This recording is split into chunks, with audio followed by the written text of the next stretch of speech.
credit score is a 3-digit number that can make or break your financial future. So the last thing you want is a low number. How well do you score? We're about to find out. Get ready to take off. It's time to soar your score.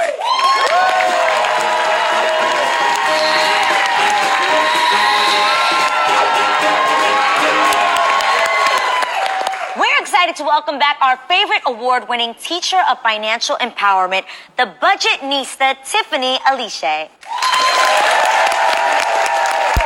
Welcome, Tiffany. Thank you for having me. Yay. Now, look, girl, I just love you because you give the best advice. And we've all heard that the credit score is supposed to be high. Yes. But why is that so important? Because honestly, a low credit score makes for a very expensive life. So all of the adulting things that you want to do are going to depend on your credit.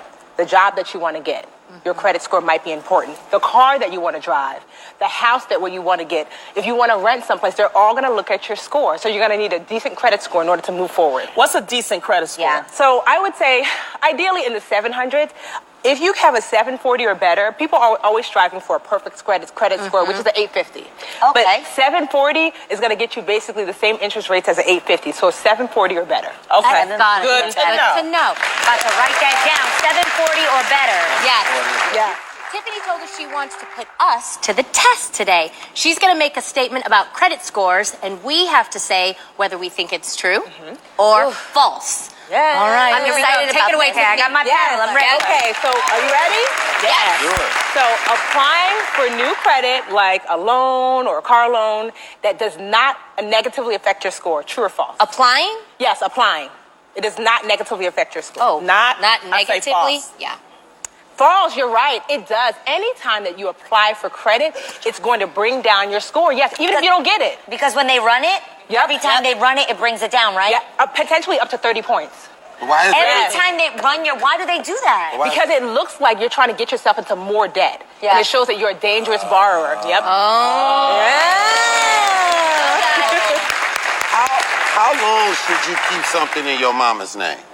What? You technically don't want to have things in your mama's name because if you don't have things in your name, having a thin file is the same exact thing as having bad credit. Okay. Wait, Tiffany. What's the next one? Let's go to the next one. Yes. So the next one. So here's a little tricky one. You should never pay off your credit card in full every single month. You should not do that. True or false? Okay, this is... So you saying Wait, should never. leave a I've little heard. bit? Should you leave? Yes. This is what I've heard. So You should leave a little. Yes. So that is false. Oh my You know God. who tells you that? So this is who tells you that. The credit card companies tell you, leave a little on. Yep. Because the reason is why is because if you pay it off in full, they don't get to make any money off your interest. Yep. So paying it off in full, paying it off in full is one of the best ways to raise your credit score. It'll make your credit score jump like Jordan. My mama taught me right. Pay it off in full. Let's keep this going. Let's give me one more. Yeah, Give me one more. So, Okay. true or false, you finally pay off your credit card and you're like, woohoo, I'm going to cut it up and I'm going to cancel it. That's a good idea. That you should cancel your card once you pay it off. True or false? Cancel your it. card. I would say You're calling to cancel it. Cancel it because you're like, I finished paying it off. I don't want to be reckless anymore. You should cancel that card. That's I mean, it sounds like you, but I bet you're going to debunk us. false. Here's Here's that. why. Using over 30% of your credit limit negatively affects your score. So let me give you an example. So let's just pretend we have 3 credit cards. 1, 2, we'll say 3. This one is fully used. This one is empty. This one is empty, right? So if you take away one of these cards, so right now, if this is fully used, you're using 1/3, that 30% basically of your utilization, Right. which is okay. You take this away, the average changes. Now you're using 50% of the credit allotted to you. Yes. So you're literally, it's almost like you have 2 A's and an F. So that's a Right? And now you placeholder. took away your A, and now you have an A and an F. Yes. And so That average goes down. Exactly. So people don't realize that. And so you want to make sure before you close a card, you want to ask yourself, is this going to bring me above 30% by closing this card? If it is, Yes. it's really an average. So you want to make sure that's really important. So That yeah, is keep it. awesome. Yeah, keep it.